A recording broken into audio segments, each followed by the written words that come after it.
Ryan Reynolds here for, I guess, my 100th Mint commercial. No, don't. I mean, honestly, when I started this, I thought I only have to do like 4 of these. I mean, it's unlimited premium wireless for $15 a month. How are there still people paying 2 or 3 times that much? I'm sorry, I shouldn't be victim blaming here. Give it a try at mintmobile.com/save. Whenever you're ready. $45 upfront payment equivalent to $15 per month. New customers on first 3-month plan only. Taxes and fees extra. Speed slower above 40 gigabytes. See details. Hello and welcome to Audiobook Connection, behind the scenes with the creative teams. I'm Becky Parker-Geist and I'm your host. Audiobook Connection is your place to learn about the audiobook creative process in discussions between the authors, narrators, producers, and post-production teams that bring them all together, as well as guests who have listened to the audiobooks and have questions for the creative teams. This podcast is sponsored by Pro Audio Voices, helping great stories come alive through audiobook production and marketing. Hey everyone, thanks so much for joining me today. I am out of my home studio and I am in New York. I am recording in a closet at Ars Nova Theater, an off-Broadway theater in New York. And just wanted to mention that in case you're noticing any difference in the sound quality, just a temporary situation. But be back to my home studio soon. And thank you again for joining me. I got a really exciting interview with Donna Griffit today. Let's jump right in. Now, today I'm with Donna Griffit, author of Sticking to My Story, The Alchemy of Storytelling for Startups. A world-renowned corporate storyteller and pitch alchemist, Donna Griffit has roamed the globe over the last 20 years, working with over 1,000 startups, Fortune 500 companies, and venture capitalists in a wide variety of industries. Donna has consulted and trained clients in over 30 countries, helping them create pitches that sing and to magically spin raw data into compelling stories that have raised over $1.5 billion. Donna, welcome. Thank you so much for having me, Becky. And I'll just say, this has been an incredible experience working with you all on this audiobook. You have been professional beyond belief. I can't believe how fast we got it done. And I'm so grateful that I found you. I really am. Oh, thanks. It's been an absolute delight working with you as well. So let's jump into sort of the beginning. I'd actually love to hear a little bit more about your background. What were you like as a kid? Did you have lines forming for your lemonade stand? Oh my gosh, that's so cute. A waiting list for party clowning? So the party clowning, it's interesting because the past week I had my 2 live launch events here in the Bay Area, one in Palo Alto on the day of the apocalyptic storm, which felt very apropos to my love for Shakespeare. It was a real Shakespearean storm. And then last night in San Francisco, and I put together a speech that kind of was a series of serendipitous moments that led to writing the book and also the serendipity of recording the audiobook as fast as it did and finding you all. I took people back to like before I was an author, before I was a storyteller. I was a early stage entrepreneur, a very early stage entrepreneur. And at the age of 7, I identified a problem, a need, just like many entrepreneurs do. My sister, who was turning 4, and there were no affordable and fun options for birthday party entertainment. So being the scrappy little thing that I was, I dug through clothes, found a hearts-covered jumpsuit, high 80s, hi mom, thanks, drew some hearts on my cheeks, and I was Hearts the Clown. And then I got a $50 VC investment after a very successful MVP. That was a lot of money back then. Went to Sears, got a wig and got makeup rebranded as Rainbow the Clown. Marketing budget, I mimeographed flyers, hung them around the schools, and I quickly achieved break even and even ROI. But the problem was I didn't have a good attorney and I had no dilution clause in my term sheet. So my VC, my darling mother, to this day is still leaning the dividends off of that. But I hope that I've returned the investment in many ways for her as well. So I had early kind of forays into the world of entrepreneurship, but I've never had a job.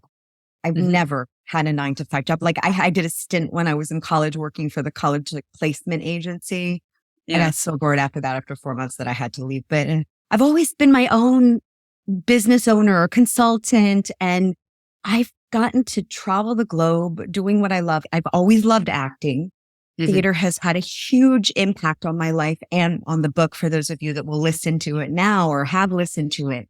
Theater is a huge part of how I communicate and how I help other people communicate, the way plays are structured, the drama of it, the story, and having that as part of my life from a very young age and falling in love with New York and Broadway. It took me there to get my master's degree in drama therapy because I wanted something that was as loving and satisfying to me as acting, but could also provide me with a serious job.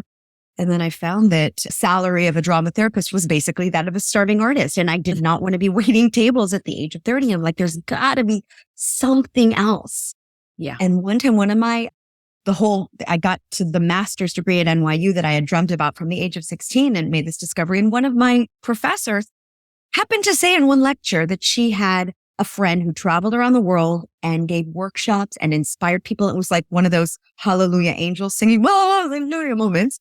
And I was like, oh my gosh, that's exactly what I want to do. What is this? A corporate story? No, it wasn't corporate story. It was corporate training at the time. I'm like, and then luckily at NYU at the same time, there was a program for training in organizational development for a post-master's degree. And I just signed right up, sent my first resume out to the first job position I saw on Craigslist of all places. Yeah. And I met the wonderful Brad Boyer, who was very pivotal in my career. And we had a great interview. And he's like, all looks good on paper, but I need to see you on stage. I said, well, just so happens I'm in an off-Broadway show. I was playing an Irish lass called Deirdre in a show called Nora's Blow back circa 19. It was World War II, myself and the sisters.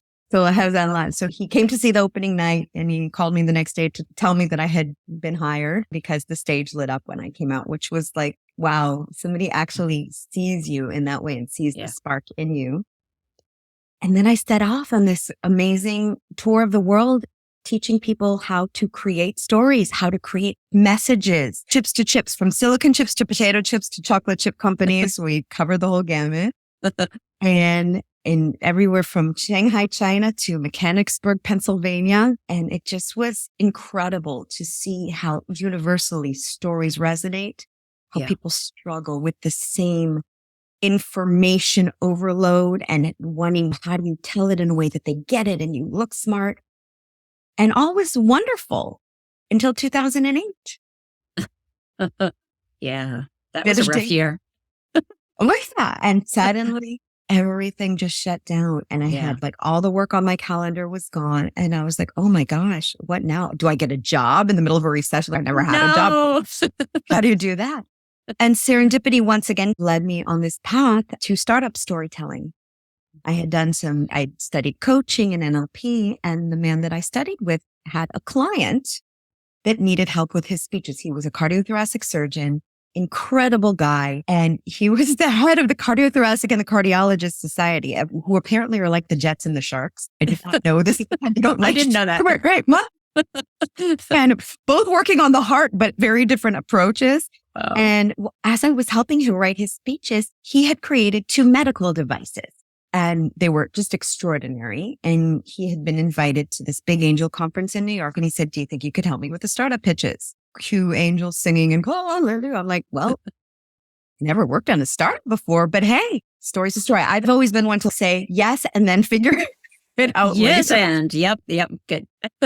And so I was like, okay. And then I dove head straight into this whole world of go-to-market and valuations and business models and all these things. I don't come from a finance background or a technical background or a regulatory background. Like I had to learn a lot in a lot of time. And then we got to New York. He actually asked me to present on his behalf. He made me a contingent team member. I don't usually do that, but in this case, with someone of his stature, it was acceptable. And I worked so hard on these 2 5-minute pitches. Like I practiced the heck out of them. And then the other companies that got up to speak, and I was like, what is going on here? Before they even had a chance to open their mouths, the investors, we're talking like 80-something angel investors sitting in the same room, shot them down. Wow. And they couldn't even get a sentence out of their mouth. And I'm like, why wouldn't they work with someone like me? They have this multi-million-dollar opportunity. And then I'm like, okay, whoa, wait a minute. And I started looking and nobody had cornered the market on startup storytelling. This was before people or even knew what storytelling was. I would say storytelling to be like, oh, like a librarian? Not exactly. No. So I said, okay, this is my niche. I'm going to work with startups. Now, between the decision of working with startups and actually having startups pay for it, there's a gap. I established what I call the SPAS model, the sponsorship as a service. I approached all the accelerators that were popping up at back then, again, 2009. In the wake of any financial crisis, and I know we're going to be seeing it now, startups pop up like mushrooms after an apocalyptic river, which is what we had here. And so I just started offering my services saying, listen, let me work on the pitches. You don't have to pay me, but I do ask you to treat me as a sponsor, put my logo up there and thank me at the events because I wanted my name to start to become synonymous with the startup pitches. At first they're like, sorry, we just want money. I started getting called in like urgently 2 days before a conference or a demo day, like, can you come help with the pitches? They're not very good. I was like, of course, with pleasure. And suddenly startup pitches started singing and people were hearing like, who's this Donna person? Who's this Donna person? And they started finding me. If you build it, they will come. And that has been like the pivotal journey. And I knew I had a book. I knew I had a book to write, but how do you write a book? It's a whole new set of skills. A whole new set of skills. And every time I'd write a blog or something about pitching, I'm like, oh, that's a good chapter for the book. Oh, that's a good chapter for the book. But then nothing materialized. Yeah. And serendipitous moment number 3, Vince Warren. I interviewed on his podcast. He's this wonderful marketing expert from New Zealand. He's got a podcast called Chasing the Insight. And in one of our prep calls, he just happened to mention that he had a publishing company called ATG, All the Geeks Publishing. And again, cue angels. I'm like, tell me more. And I love their process. They actually work with people to help empower them to become authors. It's not just, okay, write a book, we'll edit it and publish it. It's like the thought process, the outline. And I told him, this is only going to work if I have an accountability meeting with you every week.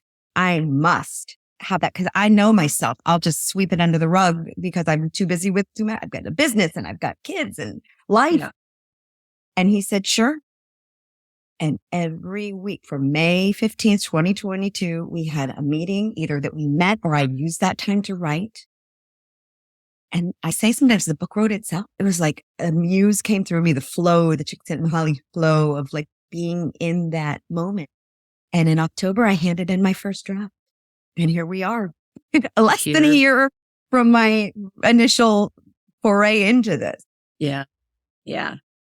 No, that is quite a journey and exciting to hear all the different pieces and the angel moments. I love that. Little flare of drama in there never hurt. So yeah. So you've been out there doing this for a while. Tell us a little bit about like the impact that you are seeing, that you're having with the work that you're doing. Somebody called me the polisher of diamonds. And I find that so apropos and so poignant because I get to work every single day with brilliant companies who are truly changing the world, but they've obscured themselves with a lot of data and facts and figures and numbers and technical babble, and people aren't seeing their luster. And I get to come along and chip away at those layers of cobwebs and dust and coal and what have you, so the diamond actually shines. And I'm very proud to have over 400 recommendations on my LinkedIn with clients that are so dear to me and clients that come back either with their next round, with their sales deck, or their next company. Last time at my launch event, one of my clients I worked with him a few years back and he exited and now he's working on a new company and we worked on his current deck. To me, that's the biggest testament. And with the book, I'm getting emails from all over the world, people saying, thank you for writing this. Thank you for writing this. Finally, I know what to do. And that's why I wrote this, Becky, because I can't scale myself. There's one of me. I am Donna GPT. I swear that OpenAI has somehow found a way to train on my brain. I can't prove it. But I've been doing this for years, intaking mounds of data and then spitting out these beautiful stories that just tell it. And I get so into it when I'm writing that I like totally living their story.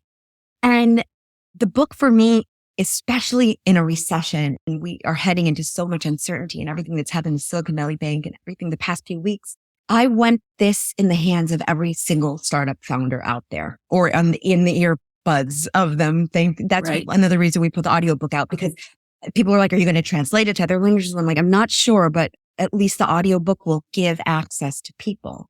Right. And if I can help people get the clarity that they need to write it and to be able to give a successful pitch. And someone that came, a founder that I know came to my event on Tuesday, she just posted, she's like, it made me go back to my origin story of why I started my company. And that's exactly what I want. And that's the impact that I want to give, the gift of storytelling to these very techie, startup-y, businessy people. Yeah. And then them having that experience, what does that do for you? Well, first of all, I'm thrilled. It warms my heart, but it also gives me a lot of validation, because when you're writing a book, you're kind of in your own insular world. And you're like, is what I'm writing good? Is it like that? And is this going to impact anyone? I know I've been talking about this for years. I know I've given workshops for years. And once you start getting out of your own circle of people that know you and trust you and start hearing it from outside, then it starts to resonate like, oh, wow, this works. You've done this. And to me, that's everything. I want to establish myself as the leader for startup storytelling, if not for business storytelling. So it's really exciting and it's really moving and emotional and so many things happening at once. It's crazy. Yeah. It's great. It's really great. Would you say, is there like a single message or any one thing that you feel like that you really want your listeners, your readers to take away from the book? Yes, there is. Stories stick. And that's really the reason for the title. And I keep coming back to how true that is. So the stories I tell of the founders that uses founder stories in the book have stuck with me for years. And one of them, Cure Life, who I write about, and it's called The Healing Story, about Ron, who started this crazy journey because his father, at the age of 56, was diagnosed with diabetes, type 2 diabetes, and went from being this vibrant man to being a shadow of himself, needing a nap every day. And nothing was helping. 9 months watching his diet, watching his weight, and taking his oral insulin, his glucose levels were increasing rather than decreasing. And Ron set out on this odyssey, traveling the world, looking for anything from Serbia to Africa to India that could help his father. And he found this supplement that actually, we can't say cured diabetes, but made it manageable. And he's helping over hundreds of thousands of people with this. And so the case in point, a few weeks ago, he asked me to work with his VP sales and director of sales US on the sales deck. And I said, of course, I'd be thrilled to. And they send me a deck, which looked very pretty. And I'm like, where's Ron and Rafi's story? And they said, oh, well, we're meeting with companies like Whole Foods. We have such a quick meeting with them. We don't really have time to talk about their story. I'm like, yes, you do. Yes, you do. Because they see companies all the time that have supplements and herbs and all natural and supply chain and blah, blah, blah. They see so many of those. Yeah. Yeah. But you're the company that was passionate enough to care enough to want to truly change this. And guess what? Turns out that both the VP sales and the director of sales had fathers who had been diagnosed with diabetes midlife. Oh my gosh. And I'm like, you've got to be kidding me. I was like having this, like I'm jumping up and down. Oh my God. I'm like, what's the story? This is the company. I want pictures of you all with your families and the impact you've truly made, because this is a personal thing. And when you have a story like that, how can you not tell it? I don't care. They'll extend the meeting to ask about your supply chain and your organic and non-GMO and whatever. That's what they're going to remember. And that's what they're going to go back to the boardroom and say, we met this company today that are truly changing the life of people diagnosed with diabetes. They're truly moving the needle. Oh my gosh, how cool that we have this on our shelf. Let's put it front and center. Yeah. That's a story that sticks. Yeah, so never give up the story because you think you don't have enough time. People will make time for the stories because stories resonate. I just had an article come out about me today and I learned something new. Apparently there was a study done in California where they took people an actual sample of their blood before a meeting where they heard from a father who was trying to raise funding for his son who had some kind of horrible disease. And then they took the blood afterwards and they found increased levels of both cortisol, the stress hormone, Right. and, oh my gosh, I'm blanking on the oxytocin, just the empathy and sympathy. And it's what you feel when you're an early stage mom and fall in love with your child. So the cortisol, like they felt the stress when the father was telling the story and the empathy. And apparently the higher the level, the higher the donations were. Oh my goodness. Wow. Isn't that incredible? And I'm like, oh my gosh, I'm reading this article about, I just learned something new. So scientifically, we are measuring the impact of storytelling. And if you're out there trying to raise funding, not necessarily philanthropic, but that as well, or sell your product or get people to join your journey or partner with people, isn't that what you want? Absolutely. Yeah. So Beautiful. stories stick. Stories stick. Beautiful.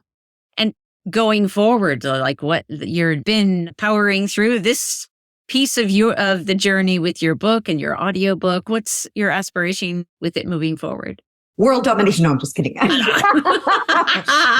had to, Becky. You made that one too easy. So first of all, when I started writing the book, I was going to be just about the alchemy of storytelling in general. And I start going through the outline with Vince. He said, Donna, I'm sorry, unless you want to write a 500-page book, you've got about 3 books here. So probably I'm going to have to write another book or 2. I need to rest for a moment with this, but I want to get out there and speak. I want to be able to spread the gospel about storytelling and make it accessible, because I had somebody write me the other day. He had an offsite with his team and he works for a big tech company in Vegas. He bought copies for all of them. He said, I treat them. They work in a big corporation, but I treat them as a startup. So I think this can be helpful for anyone in any constellation. And yeah, I just want to really make storytelling, give this gift back, because in an era of TikTok and Instagram, we've come full circle with our primal brain, which 30,000, 40,000 years ago started to tell stories with cave painting and hieroglyphics before we even had language. It's this primal need to tell our story and to have it preserved from generation to generation. And now we're back to the visuals, to the short bits of stories. So storytelling is so inherent in our lives. How can we then take that and leverage our business lives with it? Yeah, great. Let's pause for a moment. We'll be right back. Frustrated by the royalty rates for your audiobook? Annoyed that when the digital distributors say 70%, they actually mean 70% of 50% or 80% of 70%, neither of which is an actual 70%. Wishing there was a way to cut out or at least shrink the middleman. Yet, you want your audiobook listeners to have a smooth and positive experience, and a direct download sale from your website won't deliver that. Pro Audio Voices hears you. Out of our commitment to our author clients, we've created Amplify, a program that provides an actual 65% royalties of the price you set, that gives you access to your customers' names and emails so you can reconnect with them, and keeps you in the driver's seat. Check it out at proaudiovoices.com in the marketing menu. All right, let's talk a little bit more specifically, sort of jumped into the audiobook production process and some of that. So you were super clear from the start, and I understand this totally from your background and everything you and I share actually a lot in terms of some of these qualities from our background. You were very clear from the start you wanted to narrate your own audiobook. Did you need to set up a studio at your own home? Yeah, I couldn't think of anybody else telling the story other than me. And I do, among my many travails in life, I have also been a voiceover artist. It's funny, like with me, I don't let moss grow under my feet in any way. And when I was 20, I was dating someone and his dad said to me, you have a very radiophonic voice. I said, really? He said, yeah, you should be on radio. The next day I had signed up for a voiceover course, and it was everything from like newscasting to commercial voiceover to acting voiceover. And my first gig was at a mall. And now for the next half hour, we have 50% off at Forever 21. Yes, you heard right. 50% off. Like, so I got to do a lot of practicing with that. And then that led to a lot of commercial gigs. And I did a lot of English as second language for people. And this was like the early days of online learning. Now it's everywhere. But we're talking back in 2000 and from 6, 8, 9, I mean, really early days. And I continued doing that. So I got very comfortable with reading a lot of rote and long lists. And we had this guy there. I used to call him Henry Higgins. He'd come in and listen. He could tell you exactly where you were from. I'm from Maryland, and I always thought I had a very pretty neutral accent because Maryland has that kind of borderline between the South and the North. And it's not Baltimore where they swallow it, but he's, oh yeah, you're from Maryland and you've got that. And you probably have someone who grew up in the South too. I'm like, holy what?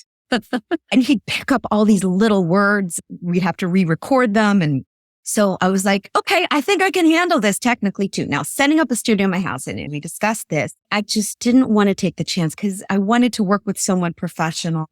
First of all, as a production company, which is why I wanted to work with Pro Audio. But then I started checking around for studios, and I sent out a bunch of feelers, and I found Adam from Reed's Recordings, and he was great, super professional. He'd done some audiobooks before, even though he mainly does music. And what's great about working with an engineer is I'm pretty good at catching my errors when I make them, and the little that you kind of get, and I'm like, okay, let's go back and do that. And he could take you right back. And then what's it called? Punch in. Yeah. Punch in. And I didn't know how long this would take. It's a crapshoot, and I wanted to get it done pretty fast. And in 8 hours, we recorded it, 4 sessions, and then little pickup half-hour session to do the little corrections that couldn't be edited out. Most of it is fun fact, people. You may not know this. I don't know, Becky, even if anyone's ever told this. The first day after the studio, I talk a lot with my hands. You might have noticed. And as I'm narrating, I was talking a lot, which was a lot of the errors, like little clicks that happened, like me knocking against the mic or against the wire. Right. At the end of the first session, suddenly I get the alert from my Fitbit that I'd done 10,000 steps. And I'm like, what? My hand gestures were counting as steps. Oh, how funny. So I was having an actual workout, but it registered like an aerobic workout while because, and anyone out there that does want to record their own audiobook and doesn't necessarily come from that, I highly suggest adding that in really gives you like that oomph of energy. Right. And it was fun. It was so much fun to be back behind the mic. It took me right back. And yeah, it was an exciting and fast and furious and just so professional to have everybody tell me, we need this and we need this image and we need that bias band, and we managed to squeeze this interview under the wire. I know. That's pretty amazing. You've talked about a lot of the different pieces. One particular thing, anything about the process of the audiobook production that kind of stands out to you that you want to highlight? The thought, the mind shift of somebody that's going to be listening to it and not reading it, which kind of, okay, so I sat down with your editors and okay, so how do we describe this picture? How do we break it down? And then having that on my website so people can access it. And so that was an interesting thought, changing everything in this book to in this audiobook. And also as I was recording, each chapter I have, okay, so here's practical tips of what you can do. And then I realized these are cataloging, and that's determined voiceovers. And I had to add numbers to them. And we hadn't added numbers even when we did the editing because we didn't think about it. And that's something I would, and so I had to go, okay, 1. And then there's a bunch right in there. So I was literally holding my fingers and counting so I would remember where I was. A couple of times I had to go, okay, Adam, can you take me back? Was that 1 or was that 3? Right. And I did have one correction where I said, so how do you avoid epic pitch fail number? It should have been 4. And I said 3. And that was one of the re-recordings I had to do. So thinking of someone listening to this and making it pleasurable, enjoyable for them, but not losing their train of thought, being able to follow coherently along with it. What was the most surprising thing about it? Anything? I think really the amount of thought that goes into, I just thought, okay, you get there and you read your book. Right. No. It's so like chunking it and making sure that things that seem obvious when you're reading it are there or not when you're audio. So that was really surprising to me. Right. And how can listeners learn more about you and your writing? Tell us your website and DonnaGriffit.com. That's 2 F's, 1 T. Like Melanie without the H at the end. People want to always add on the H. There's a story there, of course. My father-in-law is an artist and he went to school in Florence at the Accademia dell'Arte. And when he was there, he reinvented his artist name. And there apparently was a boxer whose last name was Griffit. Now, I don't know if it was Griffiths or Griffit. I have to look that up sometime, but he just did it without the H. So DonnaGriffit.com. StickingToMyStory.com. Fun little fact there. When I started with Vince and I told him that this is the title I'd had in mind for many years. I had a workshop called Sticking to My Story. We looked it up. He's the .com's available. I was like, you're kidding me. There's not been a book written called Sticking to My Story. I'm like, you're kidding me. And then I was like, I've got the URL. And somebody said to me, great. The book is half written. You've got the URL. Woohoo. Oh, my. But it's true. That was really a moment of clarity of, oh, wow, this is actually happening. I have a book. I also knew who I was going to dedicate it to. Very clear to me. Yeah. And when it's very emotional when you have that dedication. Yeah. Even before you've written the book, you can see it coming to life. So right. DonnaGriffit.com, StickingToMyStory.com. The book is available on Amazon. Enjoy it. Well, it will be available, of course, on Audible and all. You can probably tell us what other voice sites. Yeah. We talked a lot about impact, having an impact. And one of the places that your audiobook is going to be available, should be by the time this interview is live, will be on Amplify Audiobooks, which is the place to have the biggest impact. And the audiobook will also be available in all your favorite audiobook retailers and libraries and music channels. But in the Amplify Audiobook store is going to have, again, the most impact.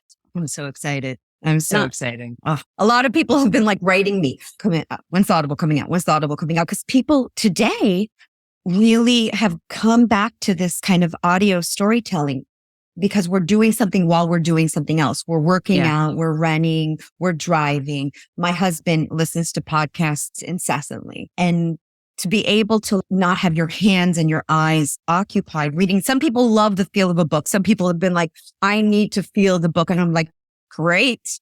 Some people are like, wait. Absolutely.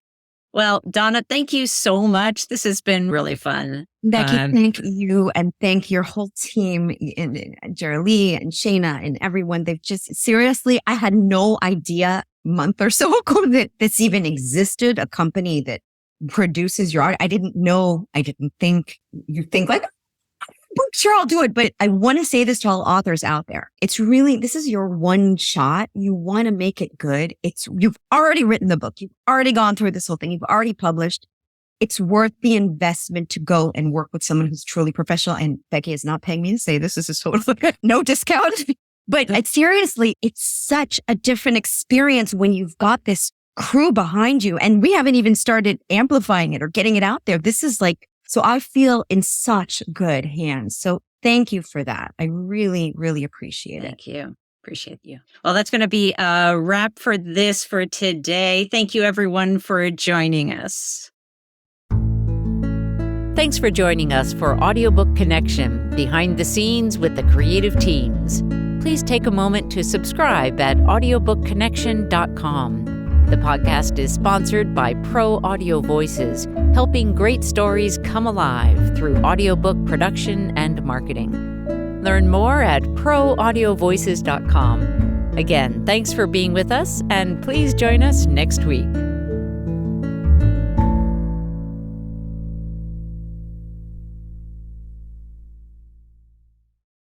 This podcast is a part of the C-Suite Radio Network.